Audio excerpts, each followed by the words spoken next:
Ngeh yang dibaca nggak? Nyanyi doang. Iya, dulu orang tua kita ngajarin dinyanyiin supaya masuk ke alam bawah sadar. Biar nanti kalau ada yang membatalkannya kita ingat-ingat, loh ini akidah orang tua saya ini. Saya harus pelajari ini, akidahnya apa. Tadi kita ambil sama basor. Sama artinya mendengar, sifat mendengar. Sifat dalam bahasa Arab bukan sifat bahasa Indonesia. Sifat dalam bahasa Arab itu maksudnya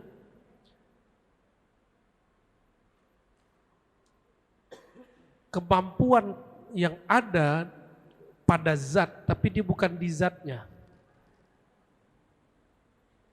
Jadi zat nih, saya contohnya Ar-Razi. Ar-Razi ini tubuhnya. Lalu saya membaca, kemampuan membaca itu kudrah. Ada yang nggak bisa baca kitab ya kan? Bener.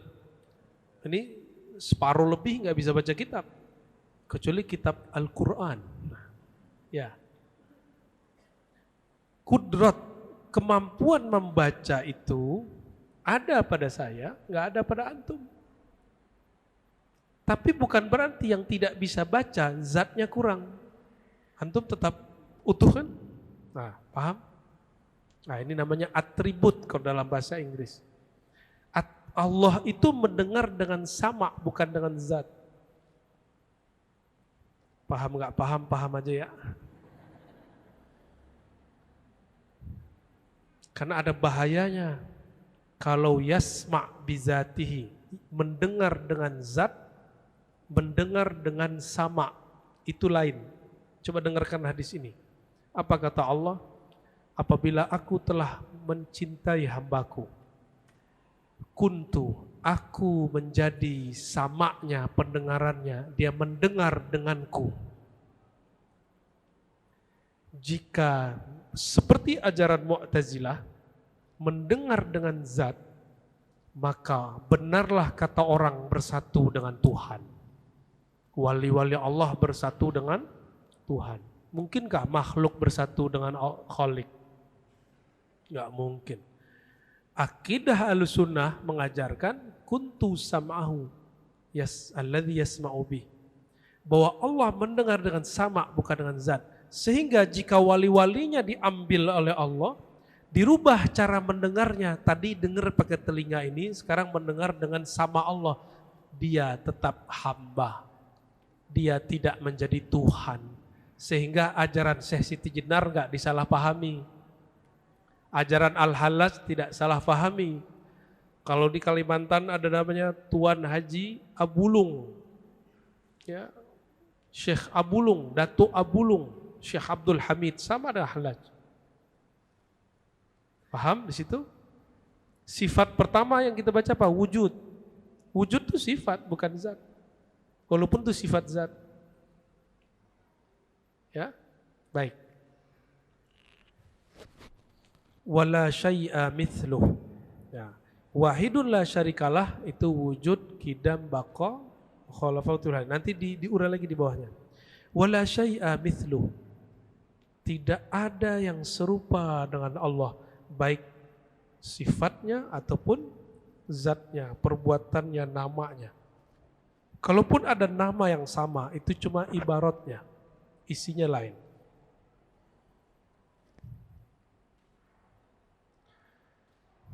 Oke, antum ini tubuhnya disebut dalam bahasa Arab jisim, jisim. Oke, diingat-ingat ini istilah bahasa kitanya benda. Benda itu ada yang kasar, ada yang halus. Dalam bahasa Arab disebut jisim kathif, kasar. Contohnya tubuh kita, ini meja, masjid, batu, semua disebut jisim, benda kasar. Coba udara kelihatan nggak? Berasa? Bisa dipegang? Cahaya bisa dipegang? Nah, ini disebut jisim halus, bahasa Arabnya latif. Allah Ta'ala bukan jisim. Tubuh saya Tubuh kasar, benda kasar, baik udara ataupun cahaya memerlukan ruang dan waktu. Oke? Ini kaidah. Allah bukan jisim. Maka Allah tidak sama karakternya dengan jisim. Jisim memerlukan ruang, memerlukan waktu. Coba sekarang bayangkan masjid tapi tidak ada di tempat manapun. Bisa nggak? Bisa? Kenapa? Karena benda butuh ruang. Coba bayangkan ada Ar-Razi tapi tidak ada alam, tidak ada waktu. Bisa nggak? Nggak bisa. Akal kita nggak nyampe. Allah Ta'ala bukan jisim. Paham? Berarti Allah tidak memerlukan ruang dan waktu. Maksud saya nyampein hadis ini apa? Kalau antum sudah paham bab ini, silakan katakan Tuhan di langit, Tuhan turun ke bumi, terserah katakan apa saja. Karena dia tidak memerlukan langit dan bumi. Maka kalau disebut bersemayam di atas aras, dia tidak menempati aras. Karena dia bukan benda.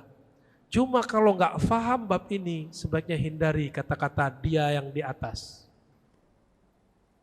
Dia yang bersemayam, kalau belum paham. Sudah paham? Jadi kalau ada ayat Allah bersemayam di atas aras, aras itu benda bukan? Benda, dalilnya apa? Wa huwa rabbul arsyil azim, akhir surat Taubah. Dialah pencipta aras yang agung. Aras dicipta.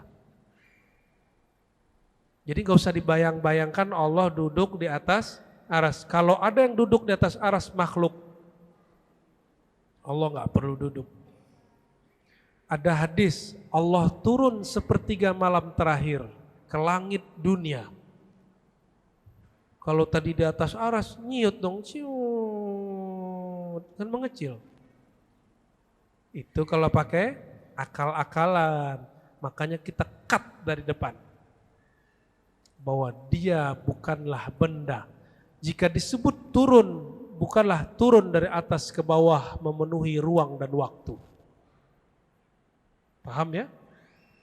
Jadi kalau ada orang ngomong Tuhan di dalam hatiku, Allah masuk ke hati?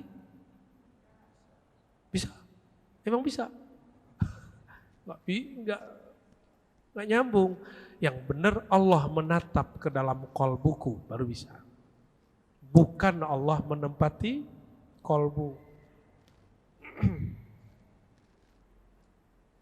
Nomor 3, wala syai'a yu'jizuh, tidak ada sesuatu pun yang dapat melemahkannya. Wala ilaha ghairuh, tiada ilah.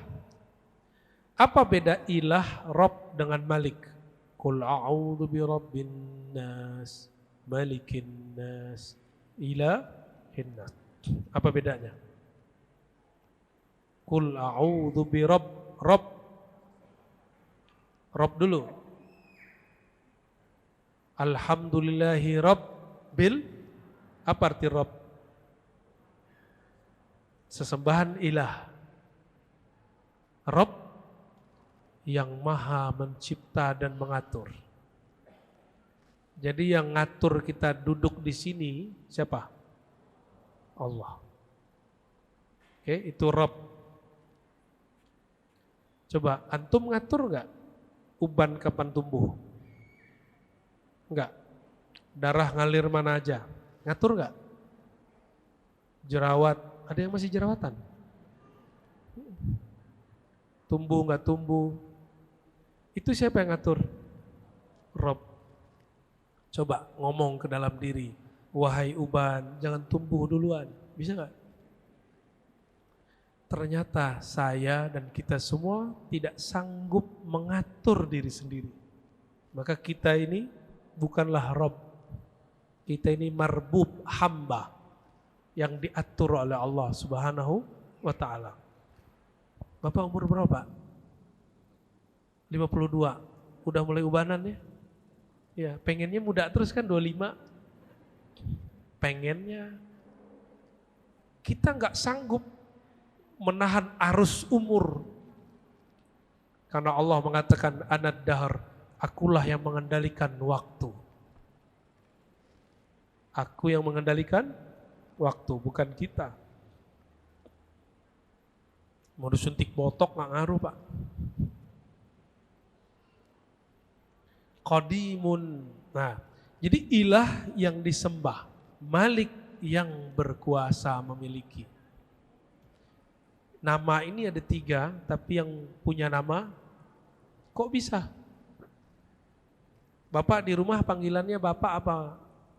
Babeh, Bapak. Kalau di tempat kerja, Bapak juga, Bapak apa? Nah tuh, lain namanya kan. Kalau di kampung dulu, masih kecil, dipanggilnya apa?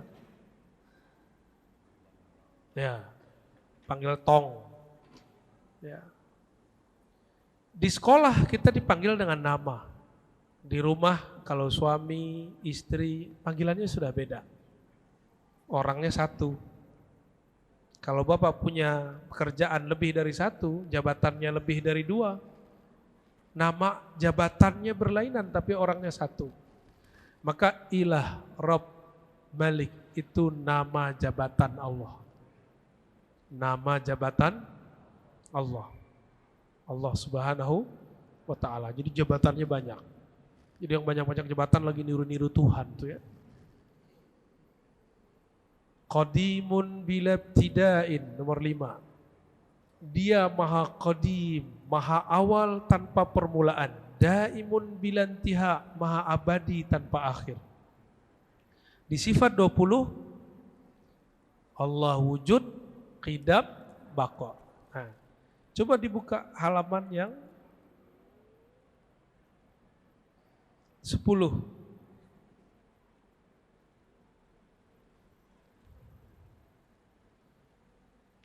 Yang nulis kitab ini Imam Salaf, oke? Tapi ada orang yang datang belakangan ngomongnya begini. Namanya Ibnu Abil Iz, halaman 11 di atasnya. Ahli kalam memasukkan qadim ke dalam nama Allah, padahal itu bukanlah bagian dari nama Allah.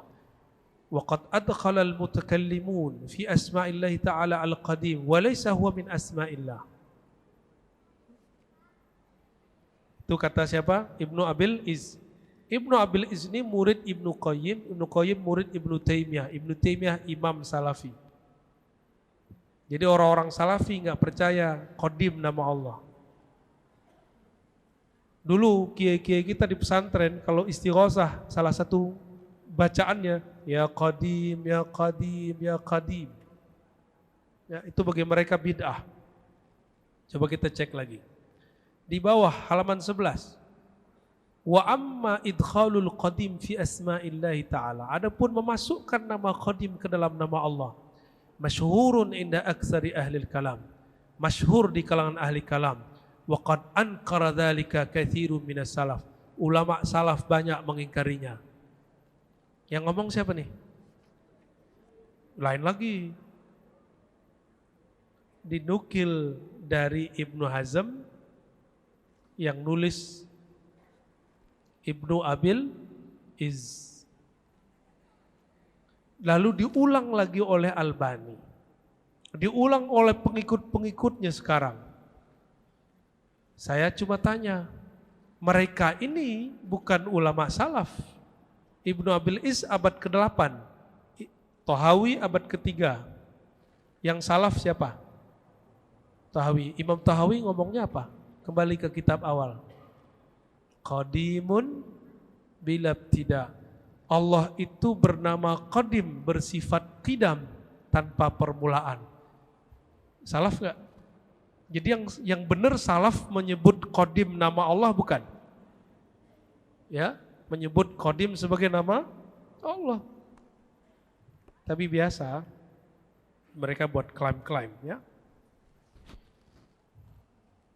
La yafna wa la yabid. Tidaklah dia fana, tidak juga dia binasa. Kenapa dia tidak fana dan binasa? Karena dia bukan jisim, bukan benda. Saya mau tanya, malaikat itu benda bukan? Benda apa? halus. Halusnya halus apa? Tubuh kita disebut jism turabi. Apa sebutannya? Turab artinya tanah. Jisim yang tercipta dari tanah. Sedangkan jin, jisim nari. Tubuh tapi tercipta dari api. Kalau malaikat, jisim nuri atau nurani. Jisim tubuh tercipta dari cahaya. Paham? Jadi malaikat punya tubuh? Punya. Jin punya tubuh? Ini tubuh itu? Ini beneran tubuh nggak nih? Jangan-jangan penampakan ini. Oke. Berarti semuanya punya. Tetapi di dalam diri saya, diri kita semua ada tubuh cahaya juga. Ada tubuh api juga. Ada lengkap semua dalam diri. Ini yang disebut ahsanu taqwim. Bahwa tubuh kita ini sangat sempurna. Jadi sempurna di situ bukan masalah kalau ada orang hidungnya kurang mancung. Saya kurang sempurna nih, bukan. Atau terlahir agak kurang sedikit, mungkin jarinya kelebihan atau jarinya kurang. Bukan itu. Yang dimaksud sempurna, lebih sempurna dari struktur malaikat, jin, bahkan hewan. Ya, itu yang disebut ahsanu taqwim, ya.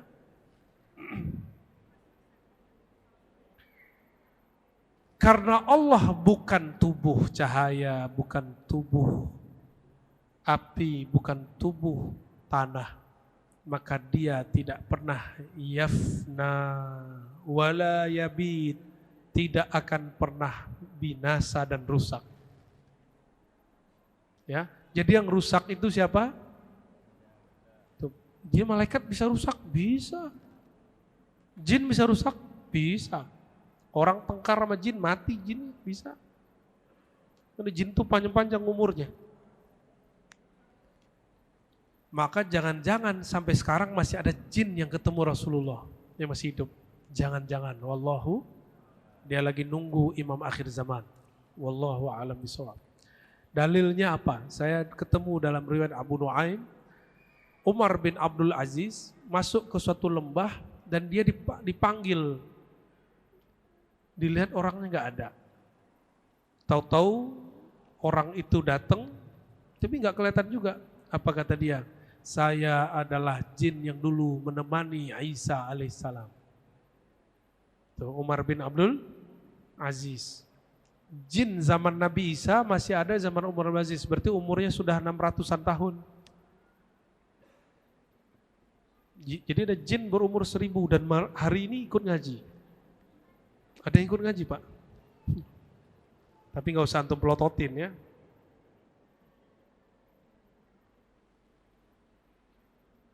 Jadi jin masih bisa rusak? Malaikat bisa rusak?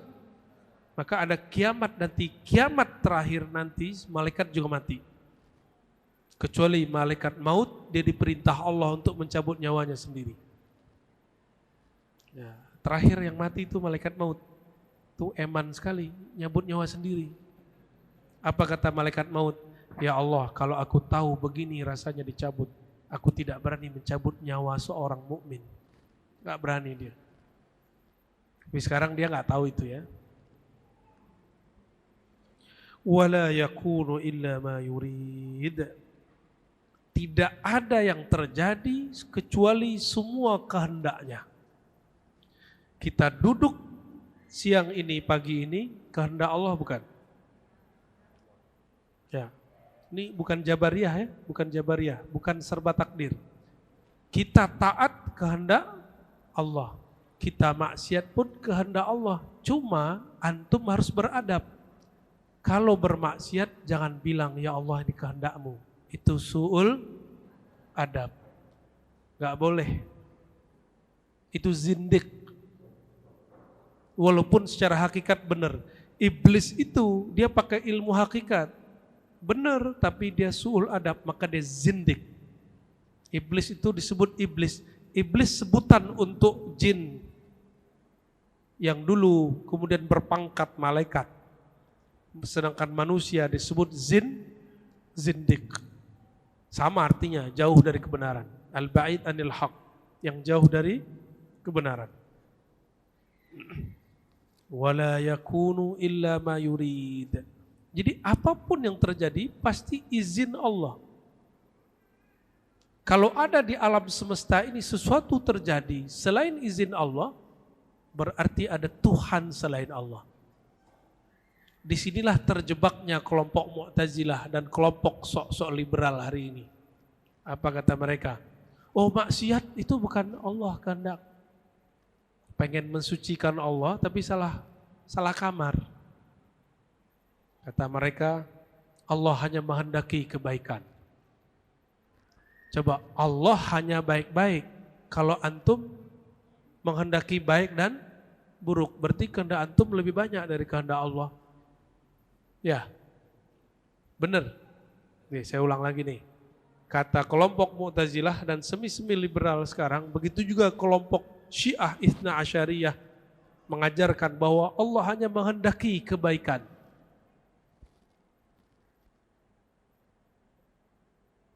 Berarti takdir hanya baik, nggak ada buruk. Berarti kalau ada yang buruk, bukan dari Allah, dari selain, oh dia lupa, berarti ada pencipta keburukan dong. Bahaya nggak? Bahaya. Baik buruk itu di sini, bukan di langit. Di sisi Allah semuanya tidak ada nilainya, semuanya netral. Baik buruk adanya di sini.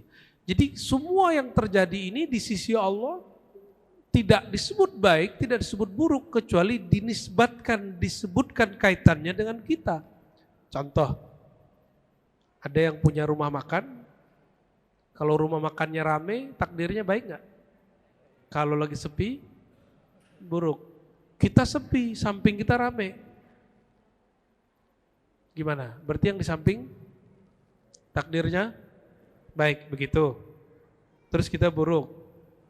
Tuhannya ganti dong. Emang begitu? Yang ngatur ini semua siapa? Yang bilang baik buruk siapa barusan? Menurut kita ini takdir baik karena kita lagi laku. Menurut dia kurang laku, itu buruk. Berarti di saat yang sama satu kejadian bisa dinilai dua. Di saat yang sama satu kejadian menurut makhluk dinilai lebih dari satu nilai, bisa dua. Coba, Baib, ente udah nikah ya? Udah. Waktu ente nikah dapat perempuan kan, bukan laki-laki kan? Anggap perempuannya sudah diincar sama samping. Waktu ente bisa menikah sama dia, itu takdir baik bukan? Bagi dia yang di samping, takdir buruk. Ya, begitu kan? Hal yang sama, tapi lain orang, lain cara memahaminya. COVID ini baik apa buruk? Menurut para pebisnis yang kena COVID, itu takdir, tapi kawan saya ngomong, aku Ustadz gak pernah sholat berjamaah dengan istri dan anak-anak. Selama pandemi, kami 5 waktu sholat jamaah. Itu baik apa buruk? Ya, oke. Ada lagi yang lucu. Selama kerja, gak pernah ikut ngaji. Waktu kena COVID, nonton Ar-Razi terus. Takdir baik apa buruk? Menurut antum, kalau yang sebelah bilang buruk, sesat.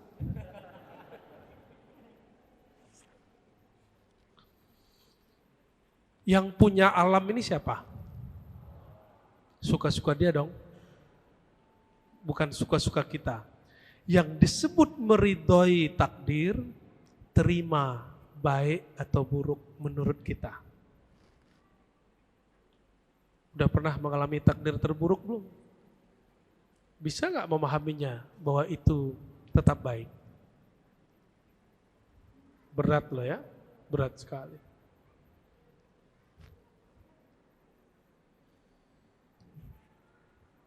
Maka mulai detik ini saya berharap yang hadir coba ditanamkan dalam hati. Ya Allah, aku meridhoi semua takdirmu. Dari sananya pasti baik. Yang kurang baik, cara memahaminya. Ya. Saya ngalamin soalnya. Antum ntar lagi paling. Ya. Wala tablughuhul awham. Nomor 7. Tidak dapat ia dicapai oleh angan-angan. Wala tudrikuhul afham.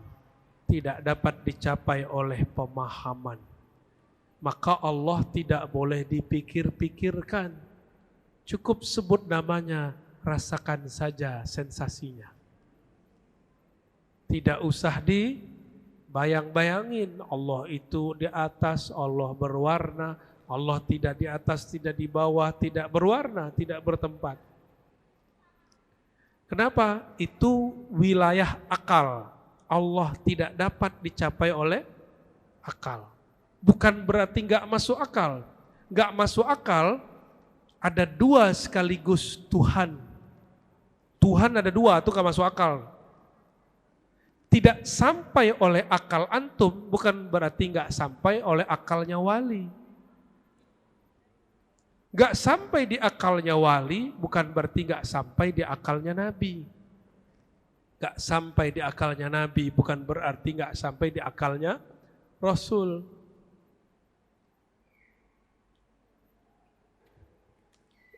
Sayyidina Nuh, akalnya segitu aja. Bagi dia 900 tahun berdakwah ditolak. Bagi dia gak mungkin keturunan umatnya ini menjadi beriman.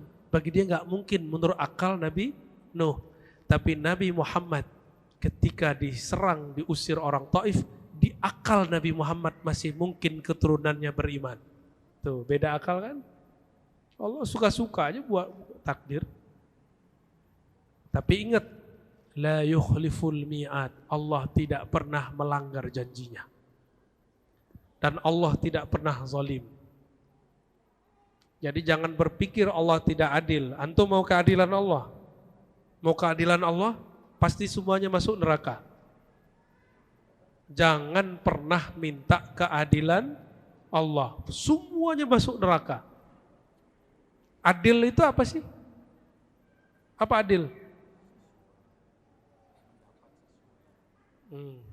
Bingung deh. Padahal sering ngomong ya. Bukan 50-50 toh? Enggak. Sesuai dengan haknya kita bagi. Kira-kira kita pantas nggak masuk surga? Sholat nggak khusyuk, umroh narsis. Kalau ziarah orang dikubur foto ya salam. Ente lagi foto sama kuburan, lagi ziarah nih di Syarif Hidayatullah, ceng gitu ya. Coba kalau ada penampakan. Sekarang itu orang foto aja di mana-mana ya. Ntar jangan suka foto-foto. Lihat wajah guru kita, simpan di hati. Cukup. Itu dibawa sampai mati. Kalau yang difoto, fotonya rusak, handphonenya pecah, pecah juga cintanya ya. Kalau antum cuma melihat dia pakai mata, melihat pakai alat foto, lalu diposting, nanti kalau ada postingan jelek tentang guru kita itu, kita akan terpengaruh. Makanya guru simpan di kolbu. Jangan simpan di Facebook. Karena tidak semua orang senang kalau orang lain senang. Ilmu itu nikmat gak? Kalau ada nikmat, ada yang hasad gak?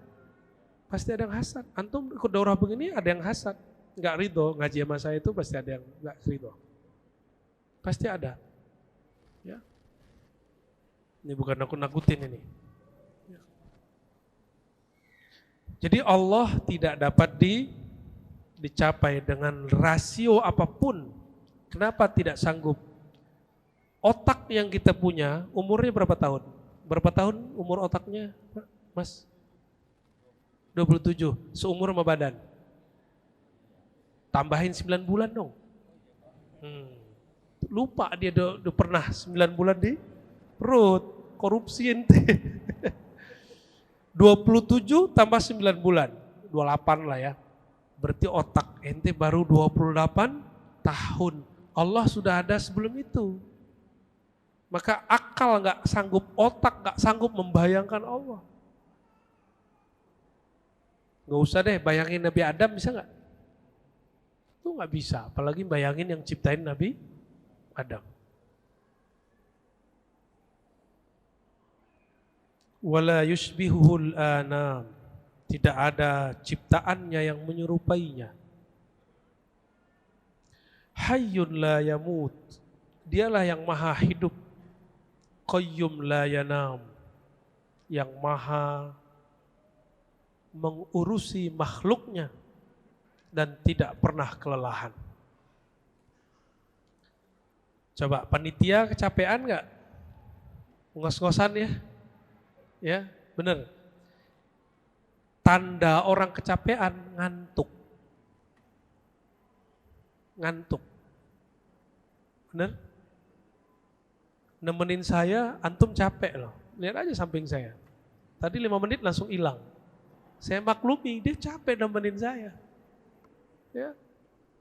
Ada yang ngaji, matanya lihat tiba-tiba tawadhu. Kecapean. Dan obatnya capek cuma satu, istirahat. Dan Allah tidak pernah capek. La yamassuhu ta'bun wala nasabun. Allah tidak pernah lelah. Gak usah Allah deh. Di sorga, itu orang kerjaannya kawin mulu dan gak ada capek.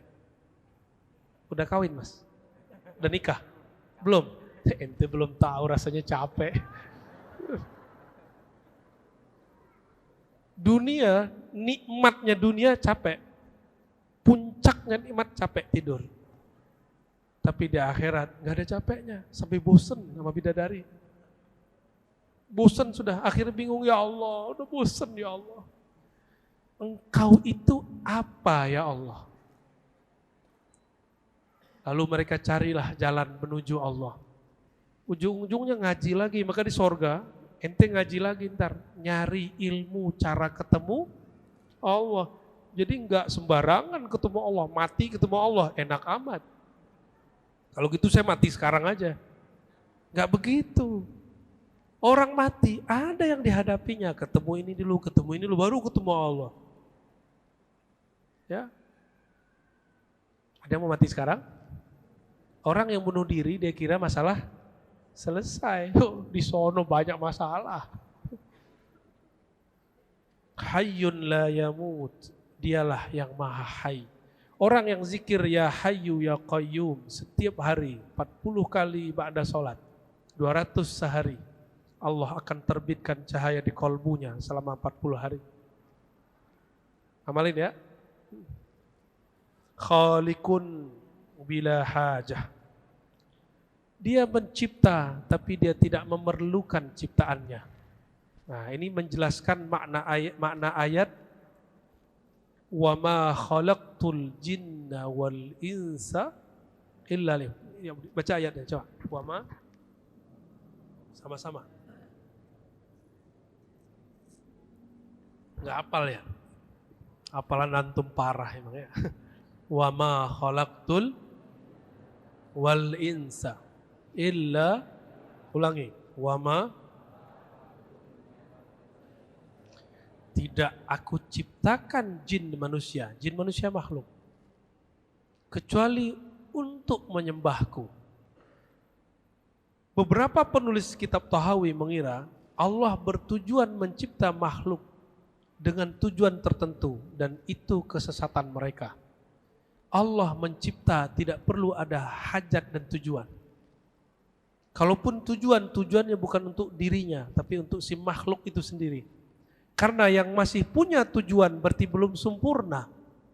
Yang berhajat berarti belum paripurna. Allah menciptakan kita, Allah nggak butuh sholat kita. Allah nggak butuh zikir. Jadi zikir antum itu nggak diperlukan Allah. Allah nggak butuh, nggak perlu. Jangan sok-sok dibutuhkan Allah.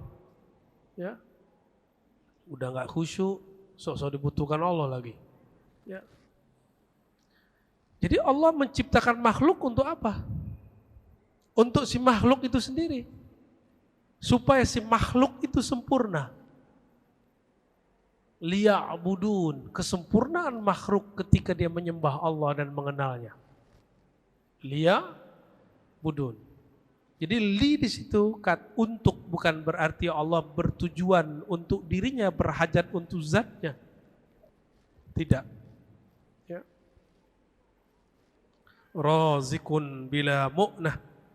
Allah memberi rezeki tanpa berkurang, tanpa tertukar, tanpa tergantikan. Coba kita duduk deket-deketan begini, rezeki turun, ketukar nggak? Ketukar nggak? Nggak akan ketukar. Orang kembar, rezekinya ketukar nggak? Nggak bakal ketukar. Suami istri, istrinya lebih dari satu, ketukar nggak rezekinya? Enggak. Anak banyak, anaknya ini berebut makan, ketukar nggak rezekinya? Nggak bakal ketukar. Antum kerja, sama-sama masuk, tugasnya sama dengan kawan, itu rezeki nggak akan pernah ketukar. Jadi kalau kawan kita dipromosikan, kita belum, jangan bilang, kan gue yang kerja kok dia, itu protes ke takdir. Itu rusak, rukun iman ke-6-nya rusak. Ada lagi ustadz iri, kok dia viral saya tidak? Emang viral enak? Emang itu tujuan antum dakwah? Viralkan Allah, Allah viralkan kamu. Viralkan Sayyidina Muhammad, Allah viralkan kamu. Minimal di langit kalau nggak di bumi. Tapi nggak ada di Facebook, nggak ada di YouTube. Adanya di alamul ghuyub. Jangan begitu sama orang. Itu semua takdir mereka dan nggak akan ketukar. Nggak akan ketukar. Maka jangan nafsu, pengen dapat rezeki ini, jabatan ini, pengen viral, nggak usah. Semuanya sudah ada jatahnya. Kita cuma jalanin, ngambil asbab. Usaha kita hanya sebatas asbab. Selebihnya Allah. Bahkan usaha itu sendiri bagian dari takdir.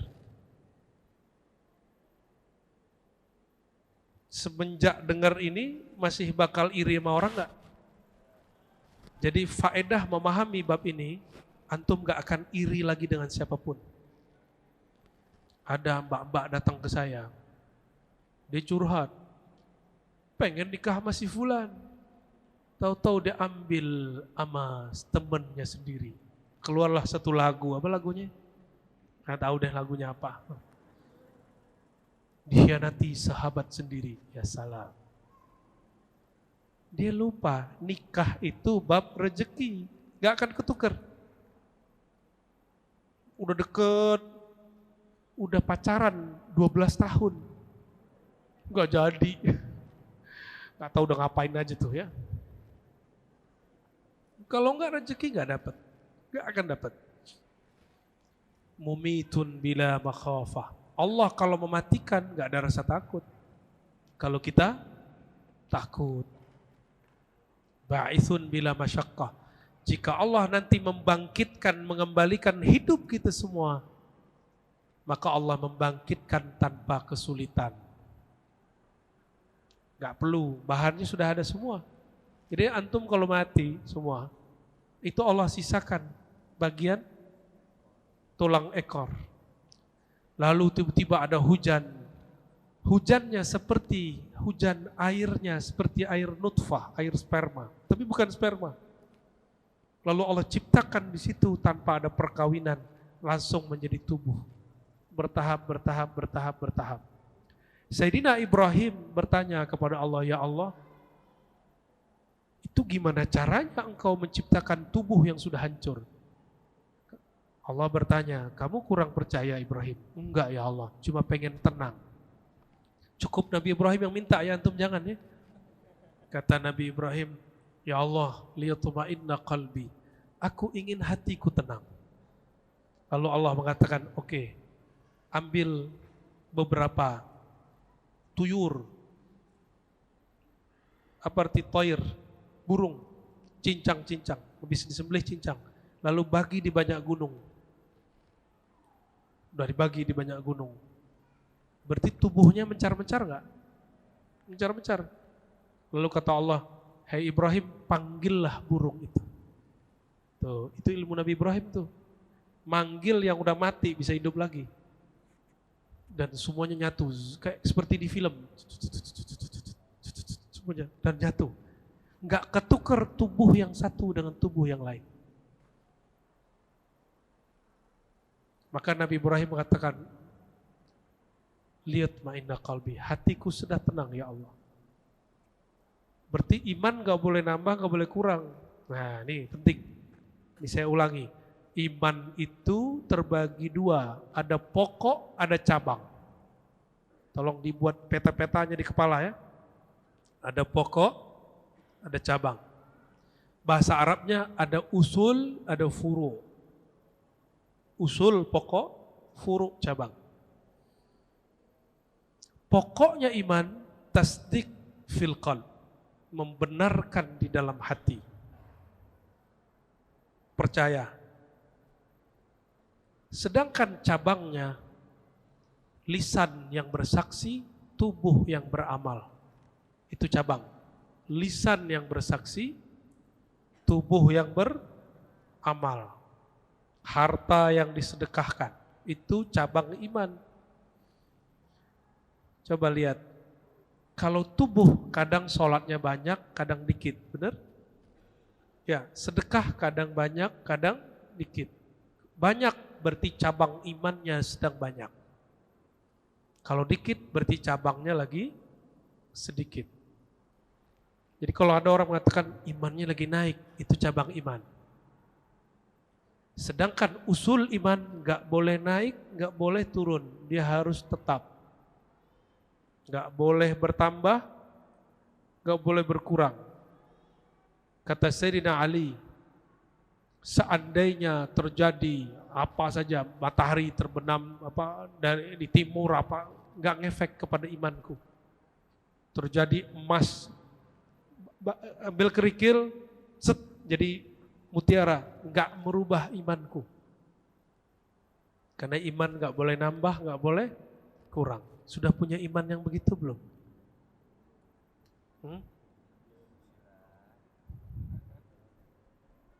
Gimana?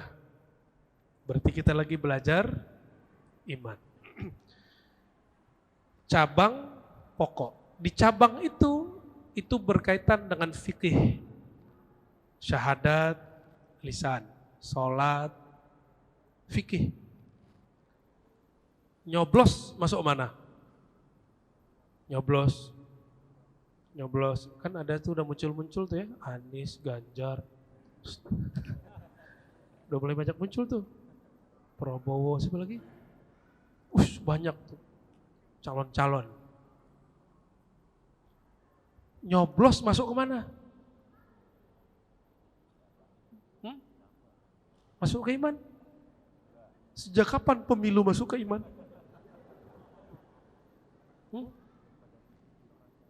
Sejak kapan pemilu masuk ke iman? Sejak kapan politik masuk ke iman? Sejak 2016 di Indonesia.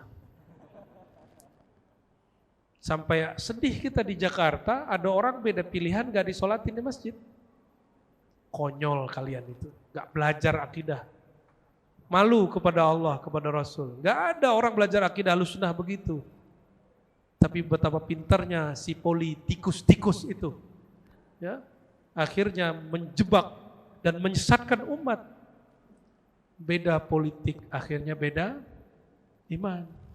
Saya berulang-ulang sampaikan ini, sesanggup saya, ya, sekuat saya. Dan saya nggak anti orang politik, Pak. Barusan saya diundang istrinya Muhaimin, dianya hadir lagi. Sebelumnya ketemu juga orang Gerindra, sebelum ketemu orang P3, sebelum ketemu orang, nggak ada masalah sama saya. Karena bagi saya politik bukan bagian dari iman. Yang mengajarkan iman politik itu satu, itu dua kelompok. Ingat, satu Khawarij, kelompok yang membunuh Sayyidina Ali. Yang kedua, kelompok yang berlebihan mencintai Ali, Syiah. Antum yang mana? Ntar lupa lagi 2024 ya. 2023 nih udah mulai panas nih. Sepakat? Yang ngaji akidah Ahlus Sunnah, jika nanti antum melihat ustadz beda dengan ustadz dalam masalah pilihan, berarti imannya tidak tambah, tidak imannya masih sama. Kita debat boleh, debat politik, tapi jangan mempersoalkan iman di situ. Oke? Gimana? Tambah sesat gak? Tambah lega atau tambah sesat? Yang left dari grup selama 2016 sampai 2019. Oh, enggak jadi deh. Ntar jadi panas lagi.